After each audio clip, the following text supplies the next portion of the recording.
कांग्रेस का मसला नहीं है, राजनीतिक पार्टियों में अनुशासन समिति की जरूरत पड़ती है, क्योंकि कोई भी परिवार है उसमें छोटे मोटे विवाद तो होते रहते हैं, लेकिन एक स्तर से ऊपर जाकर जब कोई भी परिवार का सदस्य कृत्य करता है तो उस पर एक्शन लिया जाता है। कानून है सबके लिए बराबर बना दिया गया।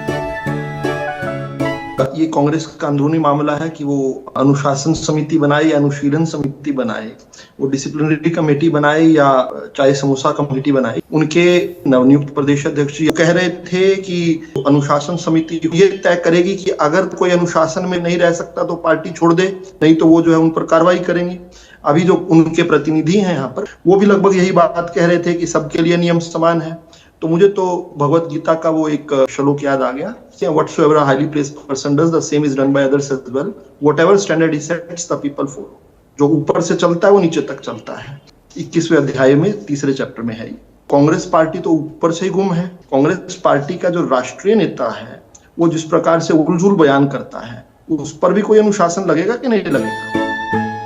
और मैं इसलिए जरूरी कह रहा हूं कि कांग्रेस पार्टी के दो नेता आपस में एक दूसरे से क्या बात करते हैं उसका तो शायद आपको और मुझे कंसर्न नहीं हो सकता, लेकिन कांग्रेस पार्टी द्वारा देश पर थोपे गए लोकसभा में नेता प्रतिपक्ष क्या कहते हैं इसका देश पर प्रभाव पड़ता है।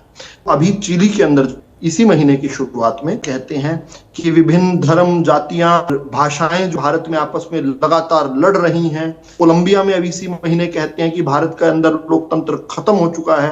वो पिछले साल अक्टूबर में अमेरिका में कहते हैं कि सिखों को गुरुद्वारों में पगड़ी उनकी उतरवाई जा रही है, उनको पहनने की अनुमति नहीं है। इस प्रकार की जब वो बात करते हैं तो क्या राहुल गांधी पर भी अनुशासन लगेगा? जब वो इसी साल की जनवरी में कांग्रेस वालों को संबोधित करके कहते हैं हम सब की लड़ाई इंडियन स्टेट के खिलाफ है, यानी भारत गणराज्य के खिलाफ ही जिस आदमी ने युद्ध छेड़ दिया हो, क्या उस पर भी कोई अनुशासन लगेगा? लेकिन नहीं लगेगा। लगेगा किस पर? के.एन. रजन्ना पर लगेगा। कर्नाटका की कांग्रेस की सरकार में कैबिनेट मंत्री हैं। उन्होंने एक बड़ी व्यवहारिक सी बात की, थोड़ी पप्पूगिरी से हटके बात की, शायद इसलिए उन पर अनुशासन लग गया। उन्होंने कहा कि कर्नाटका के अंदर कांग्रेस की सरकार 2023 से है और राज्य सरकार के ही नियुक्त किए गए इलेक्शन कमीशन के सब लोग लगे होते हैं। पूरी मशीनरी राज्य सरकार यानी कांग्रेस के अधीन है। अगर 2024 के चुनाव में राहुल गांधी कह रहे हैं कि कहीं पर वोट चोरी हुई है तो इस पर बीजेपी को बोलने के बजाय हमें अपनी चीजें देखनी पड़ेंगी, किसने गड़बड़ की उस पर कार्रवाई करनी चाहिए। 24 घंटे के अंदर उसको सिर्फ मंत्रिमंडल से नहीं हटाया गया, पार्टी से निकालकर फेंक दिया गया। और फेंक मैं इसलिए कहता हूं क्योंकि लेटर में थ्रो वर्ड यूज किया हुआ है और वो दलित व्यक्ति है। इनके सबसे बड़े नेताओं में से एक है, पार्टी के प्रदेश अध्यक्ष हैं कर्नाटका के डी.के. शिव कुमार जी। उन्होंने विधानसभा के अंदर खड़े होकर मातृभूमि के स्मरण करते हुए 2 लाइनें कह दी, नमस्ते सदा वत्सले मातृभूमि त्वया हिंदू भूमि सुखम वर्धितोम। उनको कुर्ली करने के लिए मजबूर कर दिया। इतना अछूतवाद पार्टी के अंदर, इतनी अनटचेबिलिटी है, अस्पृश्यता इसको बोलते हैं जिसके खिलाफ अम्बेडकर जी ने लड़ाई लड़ी थी। किसी ने मातृवंदन की बात कर दी, उसको माफी मंगवाई गई। ये दोहरे मापदंड हैं।